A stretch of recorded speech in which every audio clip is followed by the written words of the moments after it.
maka pemahaman emosional dan pola pikiran. Jadi kita akan membahas banyak hal secara singkat. Baik, kita akan lanjutkan.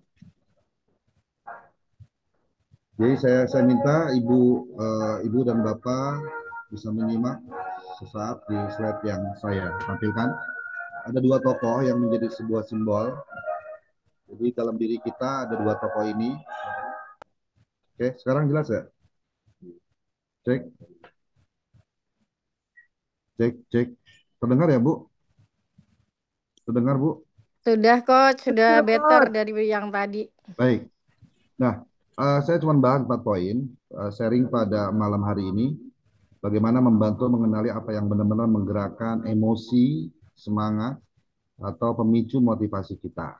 Walaupun jelas motivasi ini kalau salah memahami atau salah lingkungan atau salah kebiasaan akan memicu kebalikannya menjadi demotivasi bukan motivasi ya. Melatih kemampuan membaca dan memanfaatkan pemicu atau hot button diri sendiri, melatih kemampuan kesadaran diri, dan urusan yang terakhir begitu selesai dengan 1, 2, dan 3, bagaimana bisa secara persuasif atau terselubung memahami dan menggali dan tersadarkan hot button orang lain agar menjadi mitra ataupun menjadi customer pembeli gitu ya. Nah, sama-sama kita ketahui ibu dan bapak dan istilah dalam pemicu emosional atau perangsang dalam sebuah motivasi kita mengenal dengan banyak istilah. Salah satunya adalah hot button itu sendiri. Hot button adalah tombol emosional yang paling dalam, yang sangat dalam, tersembunyi, terselip, tidak terasa. Ternyata ada sebuah sesuatu yang tertidur, cuman dia tidak pernah dibangkitkan dan diaktifasi. Akhirnya kita seperti kehilangan arah dan terkadang kita menyerahkan diri kita kepada orang lain yang seolah-olah orang lain bisa memberikan sebuah jalan. Karena sejatinya tidak ada yang bisa memberikan semangat atau bangkitnya sebuah motivasi atau menemukan sebuah jalan dari tertutupnya sebuah jalan dari masalah diri atau mental yang disebut dengan mental block atau limiting belief system. Karena sejatinya cuma kita yang bisa mengaktifasi pemicu tersebut dan kita sendirilah yang bisa motivasi diri kita, bukan orang lain. Jadi sebagus apapun, sehebat apapun seseorang, dengan pengetahuannya eksklusifnya, dengan pengalaman yang elegannya, atau kompetensi yang begitu unik, kalau memang diri kitanya, wadahnya tidak siap, percaya, nggak akan pernah masuk, dan kita hanya bisa diaktifasi sesaat. Karena cuma diri kita lah yang bisa merekonstruksi, atau diri kita lah yang hanya bisa mengembangkan sisi terdalam tombol hot button kita.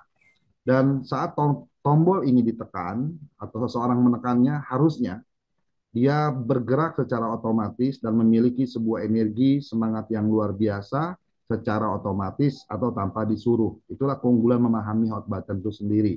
Dan semua pakar sepakat itulah kunci para top performer, leader, pembisnis hebat, karena mereka tahu tombolnya sendiri.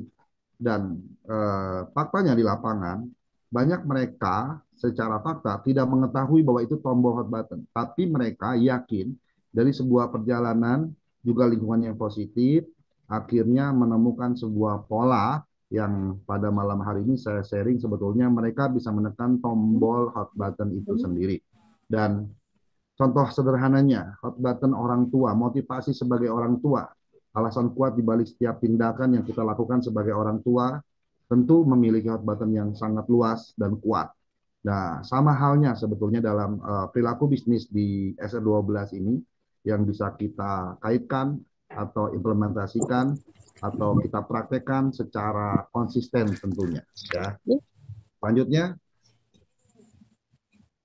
nah, Ibu dan Bapak silakan lihat di tabel, saya memperlihatkan ciri-ciri hot button ya. Dan saya akan fokus pada tabel yang saya berikan warna kuning agar mempersingkat waktu. Jadi contohnya nomor 1, hot buttonnya prestasi. Jadi saya ini akan bertumbuh secara otomatis, saya akan bergerak sangat sangar, dan saya akan memiliki mode berperang, mode tidak capek, mode yang memiliki semangat Sampai tidak ada orang yang bisa menghentikan impian saya selain diri saya sendiri. Kenapa? Karena hot button saya prestasi. Nah, karakter umumnya suka tantangan dan target. Lalu di saat uh, seseorang dengan hot button prestasi sudah pasti sangat suka diberikan tantangan dan target. Dan dia akan suka dengan situasi itu. Kelebihannya udah pasti produktif. Hanya resikonya stres kalau gagal. Nah, bagaimana cara solusi memperkecil tingkat stres kalau gagal ini, maka kita perlu bertanya kepada para ahli atau orang-orang yang sudah sampai sesuai dengan tujuan kita ingin sampai di mana. Kalau tujuannya ingin sampai pada posisi leader atau distributor, maka untuk memperkecil resiko tadi, Anda harus menduplikasi. Nah, agar bisa menduplikasi, Anda harus kenal dengan orang yang Anda mau duplikasi. Anda harus paham sekali dengan role model yang Anda pilih. Jangan labil. Hari ini Anda pilih A, besok Anda pilih B. Hari ini Anda pilih A, besok karena terdengar, tercium, dia lebih bagus, Anda bergeser. Nah, Anda tidak akan pernah menemukan role model ini. Ini yang menjadi, menurut saya menjadi rentan. Dan saya menyebutnya adalah terjebak posisi figur atau terjebak kefiguran. Menurut saya, setiap kita memiliki plus minus dan kita harus konsisten dalam menduplikasi atau istiqomah dalam kaitan role model ini karena ini penting. Boleh jadi ini tidak pernah tercipta duplikasinya karena kita bergonta-ganti role model. Itu perlu dipahami yang pertama. Ada pengakuan, koneksi, kepastian, freedom, kebebasan. Nomor 6, pertumbuhan. Maka di saat orang ingin bertumbuh, dia siap dengan konsekuensinya. Itu hot buttonnya. Saya harus bertumbuh. Saya harus siap mengganti kesenangan saya yang harusnya saya makan bakso 2 mangkok atau semangkok. Sekarang saya makannya cuma 1 bakso. Saya mengganti sesaat menunda kesenangan dan kekenyangan saya untuk saya mau bertumbuh. Dan salah satunya memperkecil secara otomatis circle-nya. Sebab apa? Dia akan masuk pada klaster dan lingkaran circle orang-orang yang positif yang sesuai dengan tujuan dan perjalanannya. Maka ciri-ciri umumnya dia menginvestasikan dirinya dengan belajar. Atau kata lain, secara kelebihan, orang tersebut akan kaya pengetahuan, maka otomatis disebut dengan cepat mengupgrade dirinya. Cuman resikonya ada. Jadi belajar yang sudah benar, konsisten yang sudah bagus, karena duplikasinya kurang tepat, karena labil tadi, bergonta-ganti role model, akhirnya bingung mau mulai dari mana. Maka yang terjadi resikonya menjadi kurang aksi. Banyak konsepnya, banyak strateginya, akhirnya cuma di alam pikir, bukan di alam aksi. Atau resikonya disebut dengan kurang aksi. Bagaimana cara mengaktifasi agar meminimal atau Slide. mengukur resiko Oh, kurang aksi ini yang kita lakukan, masuklah pada lingkaran atau circle orang-orang yang memiliki visi dan misi dalam hidupnya. Jangan menaruh sebuah peta figur yang memiliki omset yang besar. Itu bagus, itu benar. Tapi apakah kita pernah melihat dan mendengar secara baik bagaimana proses dia dengan posisi yang sekarang tidak seindah kalau dia akan bercerita bahwa prosesnya merangkak, berdarah-darah, melalui sebuah proses, malam jadi pagi, kebalikannya. Nah, khawatir kalau diceritakan Anda tidak siap. Artinya, Anda harus masuk pada situasi orang-orang yang memiliki visi dan misi sangat kuat dalam mencapai tujuan atau sukses dalam kehidupannya. Itu layak sekali. Jadi kata kunci yang pertama, Anda harus tidak labil dalam memilih role model, maka Anda bisa menduplikasi. Ya. Lalu contoh yang 10 tentang Oh, cara slide-nya nggak ada. Oke, sebentar. Sebentar.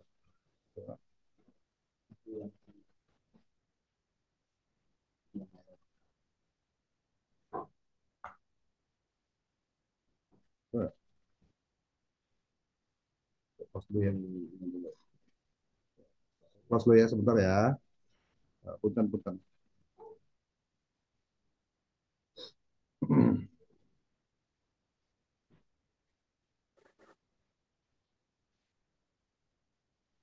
Masuk nggak?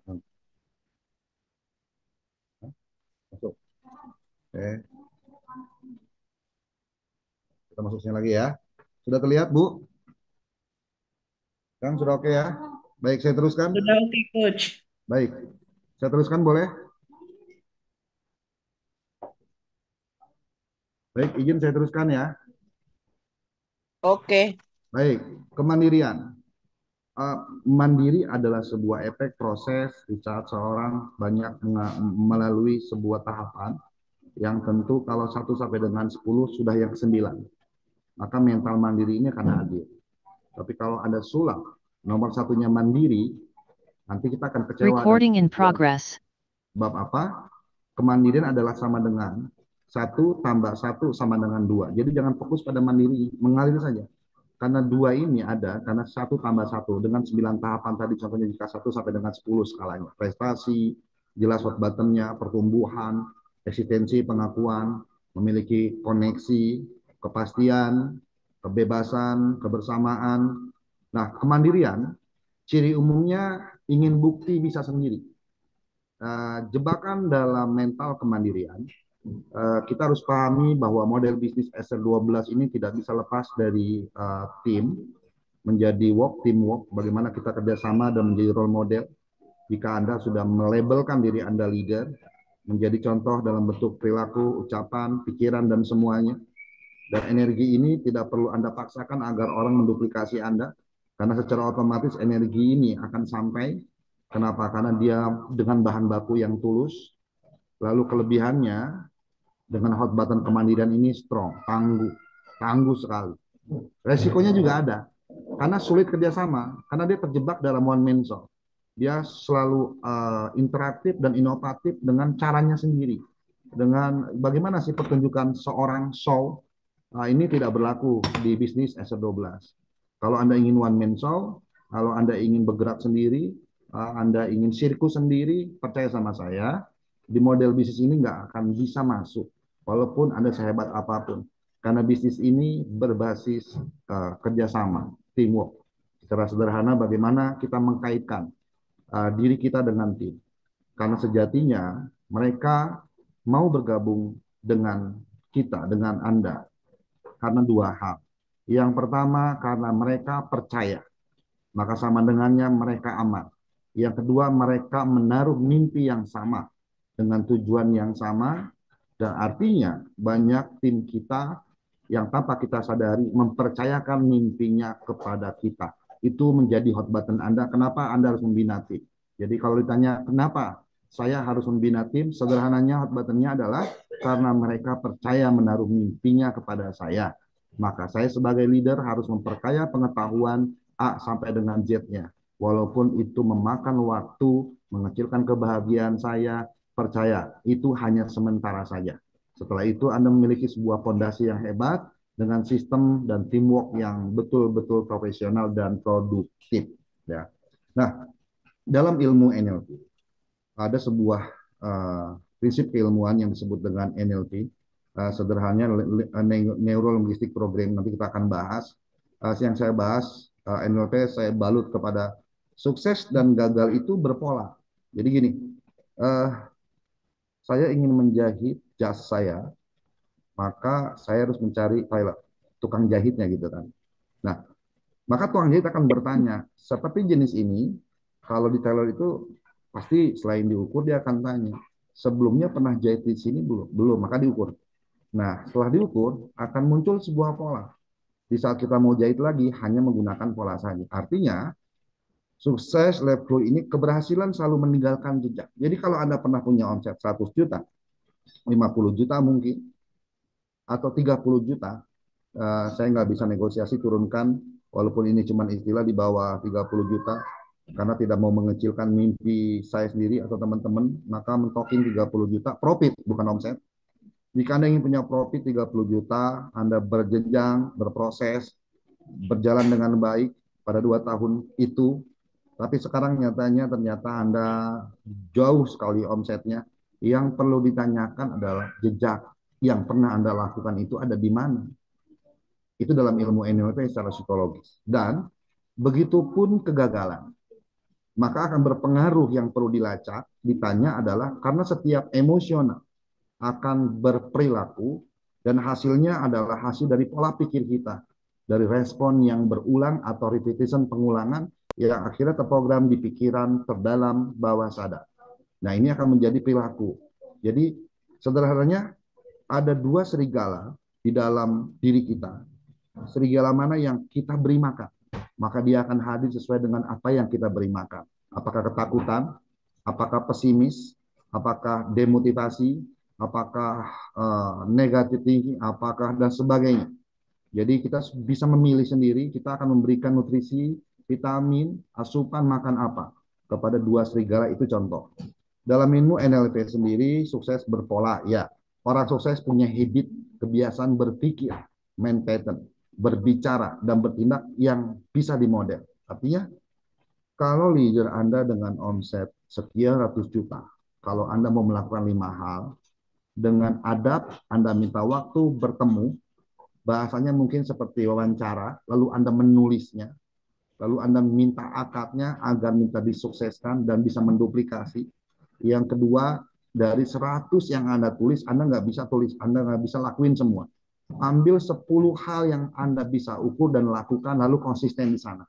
Itu yang bisa dimodel. Di saat Anda bisa melakukan, maka Anda sedang memodeli. Jika gagal pun sama, berpola. Orang gagal juga punya pola keyakinan dan bahasa diri yang membatasi. Seperti usia saya kan sudah hampir setengah abad. Jadi untuk apa saya berproses terlalu hebat? Dan apalagi saya berpikir lebih seperti orang, saya takut berpikir sedikit gila. Nah, apapun yang dipikirkan akan menjadi sebuah keyakinan dan bahasa diri. Yang akhirnya jangan-jangan boleh jadi ini sebuah alasan kita saja. Akhirnya kitalah yang membatasi potensi fitrah Tuhan. Allah Subhanahu wa taala yang Allah berikan kepada kita. Banyak sekali tokoh yang hebat. Pada usia 60, 70 malah dia suksesnya luar biasa. Menjadi keberlimpahan dan menjadi efek manfaat untuk banyak umat dan orang lain. Tugas kita dari 3 poin yang saya sampaikan, kenali pola yang bekerja. Kenali dulu Anda bisa mencapai posisi itu, apa saja yang Anda lakukan. Tuliskan itu, sekecil apapun. Dan pastikan di saat menulis tidak berburu-buru. Anda harus mengulang, membayangkan. Dan ini akan menjadi bungkusan hot button. Karena akan muncul efeknya, oh gara-gara utang. Akhirnya siang aku lewati badai, aku terjang, dan lautan aku menjauh. Gitu ya. Lalu reproduksi pola sukses. Bagaimana mereproduksi pola sukses? Sederhananya ada 2 poin. Poin pertama, Anda harus tanya sama diri Anda sendiri, kenapa saya harus sukses? Tulis, lalu jabarkan sendiri, saya tidak tahu, tidak bisa membatasi, akan muncul berapa urut angka, Anda harus uraikan itu. Yang kedua, kalau saya sukses, kalau saya berlimpah atau tidak, kalau saya kaya raya, udah siap belum dengan label kaya? Tentunya materi yang banyak, uang yang banyak. Nah, Anda sudah siap belum itu? Anda akan menyisihkan untuk siapa, membagi untuk siapa. Kenyataannya, jika kita sudah pada posisi itu, kita lupa pada janji kita. Dan ini bukan sebuah nadar, ini tentang ilmu perilaku atas sebuah tanggung jawab kita, tentang diri kita bertanya, jika saya sudah di puncak itu, apa yang Anda akan lakukan dengan apa yang Anda dapatkan. Ya. Ketiga, hancurkan pola gagal dengan jangan terlalu larut Anda memframing diri Anda. Tidak bisa, tidak mungkin. Saya tidak sanggup. Kalau Anda melakukan tahapan di slide berikutnya, Anda memiliki role model yang istiqomah, lalu Anda mewawancara, Anda menulisnya, lalu Anda praktek 10, ini semua akan menjadi kebiasaan-kebiasaan yang mengarah menjadi bukan hanya pola pikir, maka secara otomatis perilaku Anda akan menyamai kesuksesan proses model yang Anda pilih. Atau anchoring. Anchor itu sesuatu yang menjadi sebuah jangkar yang membantu kita menjadi memiliki tombol, kata lain mirip dengan hot button dalam ilmu NLP, dia stimulus diciptakan. Next akan saya bahas ini. Selanjutnya, ada beberapa hot button yang tak disadari.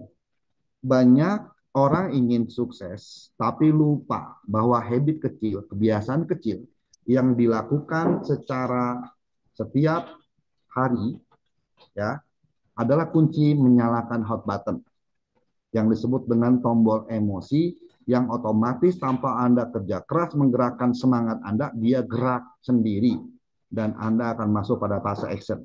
Nah, program yang diberikan oleh Pak Ridwanto Effendi dan Ibu Nita, saya kira ini program brilian sekali, eksklusif dan elegan, dan ini formulasi yang tidak bisa di-add-on oleh siapapun.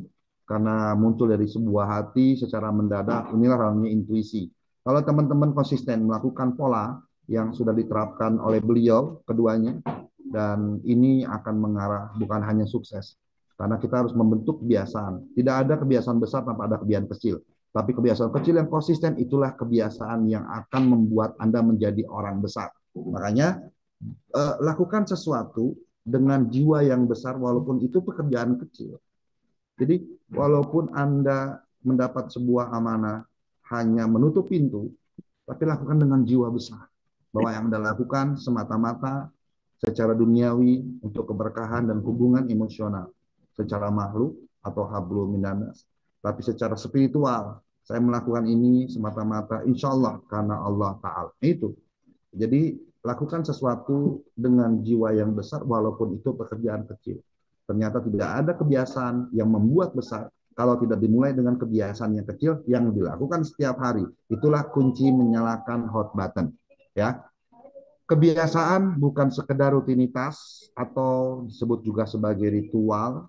Ia adalah pola otomatis pikiran dan perasaan yang terbentuk yang dibentuk karena repetition, pengulangan. Jadi pikiran bawah sadar kita, bank datanya bisa dirubah dengan pengulangan. Makanya ada program 75 hari eksklusif ini. Kalau diikuti insya Allah karena rules aturan main cara kerja otaknya sudah sinkron sekali, sudah benar sekali. Tanpa sadar Anda pada masuk gelombang-gelombang yang sangat produktif, membuat kita menjadi otomatis dan fokus pada hal-hal yang betul-betul positif. Nah, kalau kamu ingin naik level dari reseller ke subagen, ya, kalau kamu ingin naik level dari reseller ke subagen, lalu ke merah sama kuning. halo, audionya bisa dimutus. Saya lanjutkan. Kebiasaan bukan sekedar rutinitas atau ritual, dia adalah sebuah pola otomatis bentuk pikiran dari perasaan yang terbentuk diulang-ulang, akhirnya terbentuk. Nah, kalau kamu ingin naik level dari reseller ke subagen, lalu agen hingga ke distributor, maka ubah kebiasaanmu dulu. Maka dia akan mengubah pola hidupmu. Jadi yang dirubah bukan pola hidupnya, tapi kebiasaannya itu. Kebiasaan apa? Nah, untuk melengkapi keyakinan, kebiasaan setelah ditulis tadi dibungkus dengan yang di slide sebelumnya. Apa yang membuat Anda termotivasi hingga Anda memiliki besar jiwa untuk melangkah dan menjaga konsistensi semangat kita. Ingat kembali, semangat suksesmu dahulu. Jadi ingat kembali semangat suksesnya dahulu ibu dan bapak. Boleh jadi, kadang untuk melangkah lebih jauh lagi, kita hanya perlu mengingat dari mana api semangat itu dulu menyala. Saya ulang, cari lagi satu momentum. Dari 100 langkah yang kita lakukan, ada satu momentum yang hebat. Yang saya sebut menjadi sebuah alarm, menjadi sebuah tombol, api semangat yang membuat kita dahulu menyala. Ibu pikirkan itu. Jadi jangan buru-buru, pastikan itu dengan baik. Nah, hot button dalam ilmu SAP NLP aplikasi. Nah, sebelum saya akan masuk, ada sebuah gambar yang Ibu dan Bapak lihat. Kita akan interaktif dan saya meminta 3 orang interaktif dengan saya. Apa yang terpikir di pikiran setelah melihat gambar di slide Zoom yang layar Ibu Bapak lihat? Silakan.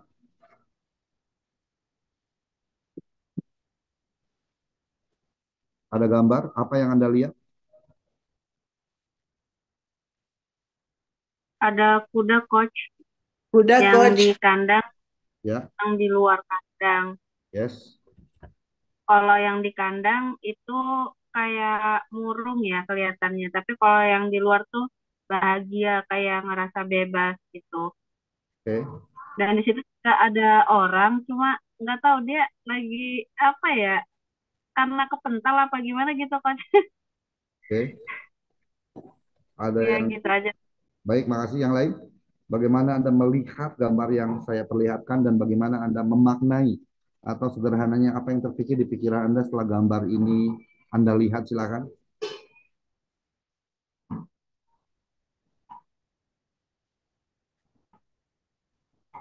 Seorang perempuan yang terjatuh Oke. ditertawakan oleh 3 ekor kuda. Oke. Terus Hmm. ada lagi? Baik, saya akan teruskan ya. Ibu dan Bapak, motivasi sejati bukan dicari. Ini berlaku buat saya, tapi dihidupkan dari dalam diri. Uh, ada dua analogi, dua terjemahan dari gambar ini. Saya akan selesaikan dulu informasinya. Jadi kita harus kenali tombol emosi kita. Tahu apa yang bikin kamu semangat, apakah karena pengakuan, tantangan, hasil, atau kebersamaan, karena Anda hanya butuh di situ. Gunakan bahasa diri positif, ubah kalimat negatif jadi penguat, itulah reframing, atau kita mengenal dengan afirmasi, tapi kadang-kadang momentum afirmasinya juga kurang tepat, bukan salah. Dari kacamata pembelajaran saya juga sering bertanya kepada para ahli, ternyata afirmasi ada dua momentum yang perlu kita lakukan. Satu dalam keadaan berwudu, menghadap kiblat, kedua setiap di sholat. Yang paling tepat kedua momentumnya adalah sepertiga malam. Itu afirmasi yang menurut saya sangat merekomendasi tekniknya. Maka akan menjadi reframing secara otomatis. Lalu yang ketiga, otak kita ini memiliki kinerja atau pola kerja yang luar biasa. Karena hanya Allah Subhanahu wa taala yang bisa menciptakan sesempurna ini. Cukup disuruh membayangkan sukses walaupun belum terjadi. Anda visualisasikan hasil yang Anda inginkan. Dalam ilmu NLP disebutnya filter facing tadi. Lalu masuki state sukses Anda. Ulangi pola terbaikmu saat produktif yang tadi saya bilang. Cari momentum apa yang membakar Anda menjadi semangat waktu itu. Maka Anda bisa, kalau 1 sampai dengan 4 Anda lakukan, maka otomatis Anda mulai bisa melakukan coaching kepada orang lain. Nomor 5-nya, secara otomatis Anda bisa menemukan hot button tim Anda atau orang lain dengan pendekatan lebih persuasif. Nomor 6, tadi jelas, ingat sukses dan gagal itu berpola, ulangi lagi. Apa yang membuat Anda sukses pada waktu itu, lalu ubah pola yang gagal sekarang dengan cara itu, lalu sambungkan dan satukan dengan pola baru yang Anda dapatkan di masa kini, maka jadikan formulasi Anda merubah hot button itu. Dan aktifkan tiap hari. Dan sadar emosi, otomatis tubuh Anda bergerak menjadi sebuah aksi. Afirmasi bukan sebatas urusan duniawi, tapi menjadi sebuah bentuk spiritual dan doa.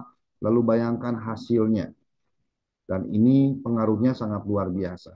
Nah, seseorang yang di tengah, seorang wanita yang tadi ada yang menjelaskan seperti ditertawakan oleh kudanya. Malah ada 2 kuda di kandang, tapi ternyata bukan mirip kuda. Nah, itu makna ibu saya sangat menghargai. Intinya ada 2. Kuda adalah hot button kita. Dan selama dia belum sinkron dengan kita, dan kita belum menjinakkan hot button kita, hingga kita menjadi sadar bahwa sesungguhnya kita harus berikat, kita harus terikat terkait dengan hot button kita karena dialah kendaraan kita. Maka akhirnya kalau memang sudah memahami 1 sampai dengan 7 tadi, maka otomatis kita bisa melakukan seorang seperti ahli. Maka kita akan menaik kuda dengan layaknya seorang ahli. Ini menarik. Jadi kuda adalah sebuah simbol atau istilah. Nah, teman-teman, kita akan lanjut. Fakta, manusia hanya punya sekitar 12 ketakutan utama dalam hidupnya. Apa kaitannya di bisnis, apa kaitannya parenting, apa kaitannya secara visi dan misi, apapun itu, maka akan fokus pada 12 ketakutan itu. Ya. Jadi ini yang sama-sama kita akan pastikan. Penelitian dari berbagai aliran psikologi, terutama dari Napoleon Hill, ahli NLP, penemunya, dia selalu melakukan riset perilaku modern, seperti diteruskan oleh banyak pakar, seperti Dr. Carl, menunjukkan bahwa semua ketakutan manusia bisa ditelusuri hanya ke sekitar 10 hingga 12 sumber utama saja ketakutan. Jadi kalau ibu merasa banyak ketakutannya, fakta dari riset menyebutkan tidak lebih ketakutan kita, apapun masalahnya, dari angka 10 sampai dengan 12 sumber ketakutan. Artinya apapun bentuk kecemasan, keraguan, atau kegelisahan seseorang, ujungnya akan balik berpulang kepada pola dasar ketakutan yang sama, yang menjadi riset dan menjadi fakta antara 10 sampai dengan 12. Yang perlu kita lakukan adalah apa yang menjadi ketakutan terbesar dalam hidup kita. Kalahkan itu, maka Anda akan mengalahkan ketakutan lain. Setiap ketakutan hanyalah sinyal yang belum kita pahami saja. Begitu kita, kamu bisa menghadapinya dengan sadar, ia berubah menjadi kekuatan. Kita hanya perlu sadar. Kita nggak perlu tuh berdamai, mentenangkan, bersahabat dengan rasa takut. Yang perlu kita lakukan, kita sadar dan menerima bahwa ketakutan ini adalah bagian dari fitrah Tuhan yang Maha Kuasa, Allah Subhanahu wa Ta'ala. Ini para pakar yang melakukan sebuah risetnya. Jadi yang pertama ini seorang tokohnya Napoleon Hill, lalu seorang Dr. Card yang membuat sebuah buku fenomenal, Brain Power. Ini menarik sekali dan di bawahnya juga ada Dr. Card. Jadi teman-teman, saatnya bukan melupakan atau menghindari atau juga sebodoh amat atas sebuah ketakutan kita. Takut ditolak, takut tidak sukses, takut. Kalau semakin membiarkan kita pada fokus takut, maka kita membiarkan diri kita dimakan oleh ketakutan kita sendiri. Nah, mengenali hot button orang lain pada akhirnya, setelah kita paham apa yang kita lakukan, setelah kita paham dengan formulasi dan pola-pola, tentu pada akhirnya kita tidak naik dan munafik karena kita butuh asupan. Kenapa? Karena kebutuhan jalan terus. Secara singkat, maka bagaimana caranya? Setelah ini, di langkah pertama, secara gamblang dan panjang tadi kita bisa memahami dan melakukannya, maka saatnya kita bisa mengimplementasikan kepada orang lain. Supaya ini berpengaruh kepada orang baru dan kaitannya tentang pertumbuhan bisnis kita. Apakah orang tersebut kita mau konversi hanya sebatas customer, atau kita mau konversi menjadi calon mitra dari customer, atau orang baru kita akan pilih, sodorkan pada label customer atau calon mitra. Makanya setelah itu Anda clear, pasti Anda bisa mengenali hot button orang lain. Dan saya memulainya dengan menggali masa depan dan kesehatan. Ini menarik. Dan muncullah istilah The Golden.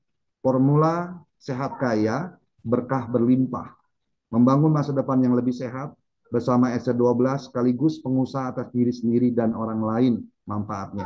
Dari kesadaran menuju kesehatan, dari kesehatan menuju keberlimpahan. Artinya, kita hanya perlu sadar, maka kita akan bersyukur dengan apa yang kita dapatkan. Ini yang menjadi poin utamanya. Ya. Selanjutnya, nah, akhirnya setelah kita memahami hot button kita, pola, perilaku, formulasi, yang saya ingin merekomendasi dari sharing saya, betul tidak, dan ini juga berlaku untuk saya. Kadang kita lupa berterima kasih pada diri kita sendiri. Tiap hari kita bangun, aktif, tentu beraktivitas untuk bekerja, melakukan aktivitas produktif, apakah belajar, dan menjadi sebuah rutinitas kita menjalaninya tanpa henti. Namun seringkali kita lupa berterima kasih, bukan kepada orang lain, malah kepada diri kita sendiri. Kita lupa menghargai pikiran kita yang terus berjuang luar biasa, pikiran yang terus kerja keras walaupun sedang tidur.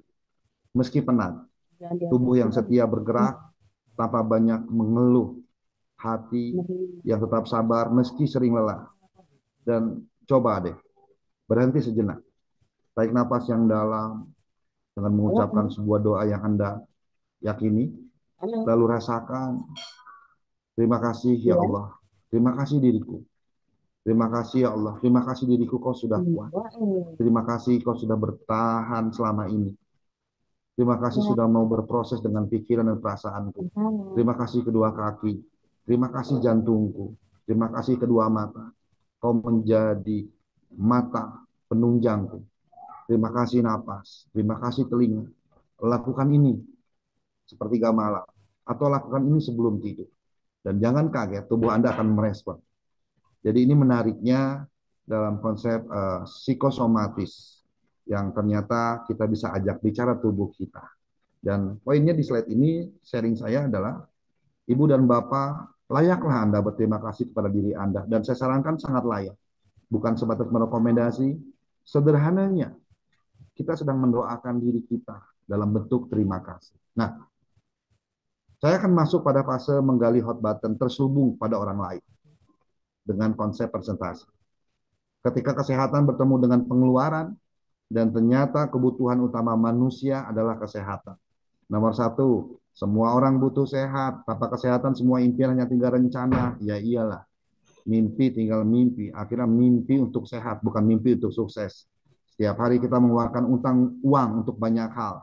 Makan, transportasi, hiburan, gaya hidup, tapi jarang untuk menjaga tubuh.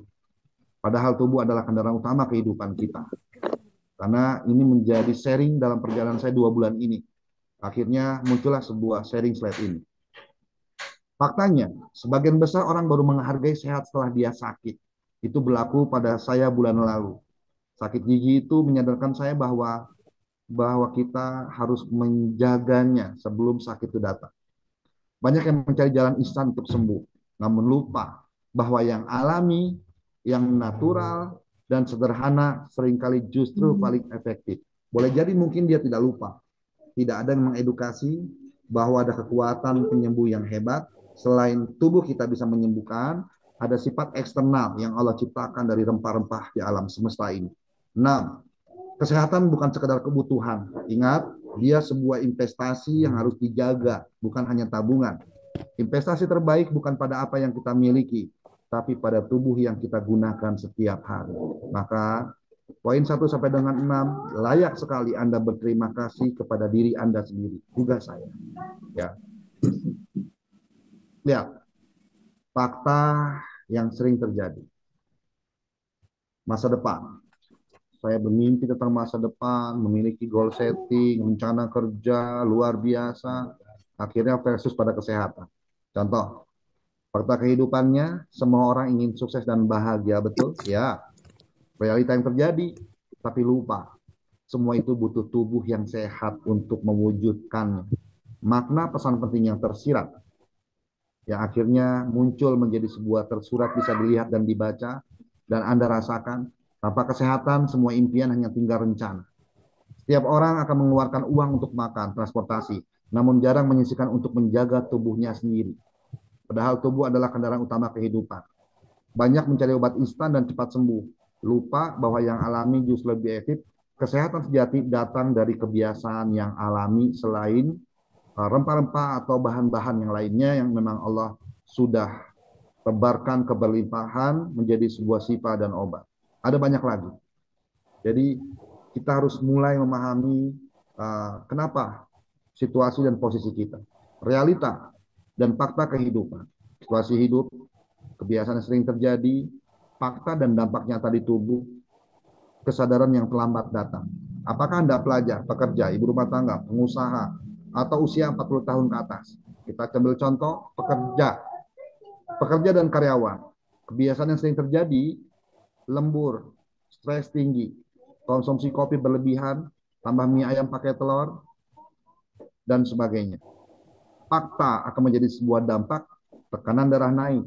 Yang bagus kan isi dompet menjadi tekanan yang naik, bukan darahnya. Kolesterol meningkat, emosi tidak stabil, maka menjadi labil energi. Kesadaran yang terlambat datang, maka tersiratnya baru dia cek kesehatan setelah kepala pusing tiap hari. Kalau enggak, dia udah nggak peduli. Dan ini menariknya, kita membuat orang untuk sehat. Kita membuat orang untuk sukses. Tapi kita lupa mensukseskan kesehatan diri kita. Karena itu dululah investasi yang sesungguhnya. Kalau mau lebih dalam lagi, fakta ekonomi versus kesehatan. Betul? Fakta nyata saya peluk. Realita di lapangan, saya akan minum obat-obatan dari 2 faktor. Apa yang terprogram di pikiran bawah sadar saya, lingkungan orang tua, lingkungan teman yang paling dekat, dan lingkungan lainnya. Maka saya akan meminum obat itu tanpa saya pikirkan makna kesadaran setelah minum obat, apakah itu menjadi sembuh atau herbal sekalipun, ternyata tidak membuat saya sembuh. Kenapa? Karena saya ikut-ikutan. Ya. Fakta berikutnya, kesehatan makin mahal setiap tahun, betul?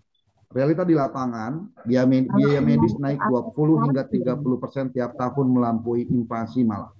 Makna kesadarannya sehat itu jadi barang mewah kalau tidak dijaga sejak dini. Buat apa punya uang berlimpah kalau tubuh ini tidak sehat kemewahannya? Buat apa kita memiliki harta yang luas, tapi kalau kesehatan kita tidak luas? Satu kali opnam bisa mencapai 5 sampai dengan 20 juta. Belum termasuk jasa dokter, ruang obat, vitamin, atau mungkin tempat ruangan. Sekali sakit bisa habis tabungan atau gaji berbulan-bulan. Obat, suplemen rutin, 500.000, 1 juta per bulan. Kalau dikali setahun bisa setara biaya pendidikan anak.